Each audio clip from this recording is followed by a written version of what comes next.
This is Jason Semerau with the Trackside Experience. We're here at Exotics Racing today in Las Vegas, Nevada. We're here with a couple drivers that you may know. We know Tristan from the Indy Series, and Tristan, it's great to have you. We're really grateful. And I've got Dan McMullen here. Daniel's come down from Canada to visit and jump in our series. He's going to see what he can do in this car and compete against a couple of our drivers. Now, Daniel, first question I got for you. I know you've run some Formula Renault back in the past, back in the day. What did you feel with this car? How different was it from that car? Same motor as that car, so the power pickup was pretty much identical. Just the rear end's really loose or really light on these cars, so managing the power in the corners, not being too greedy, and having a good entry speed and clipping your apex is really key with these. Absolutely, yeah. With the same power plants, a lot of that momentum kind of racing. You really have to carry the speed into the corners and yeah, to get a good entry. That's the key for sure. Now, Tristan, you were talking about some of the apexes he was trying to hit. He was trying to get tighter, specifically turn 2. Yeah, turn 3 actually, which is a double right-hander.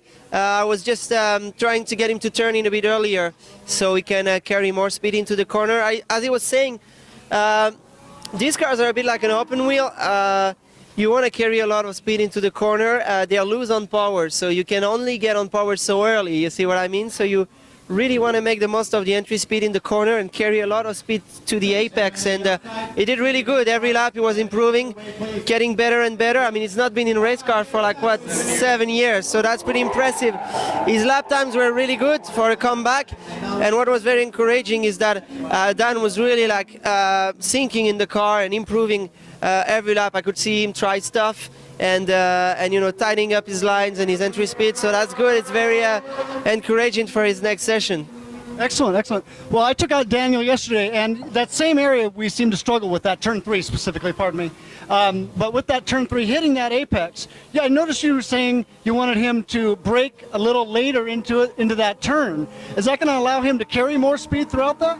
Yes, it is. Obviously, like, he's going to brake later. If he has the same brake pressure, he's going to arrive to the apex with a little more speed. And not only is it a long corner, but there's no real straight line after this corner. So really, you're not going anywhere after it, so you might want to make the most of the entry speed there. Yeah. That makes a lot of sense. That's a sound logic to that.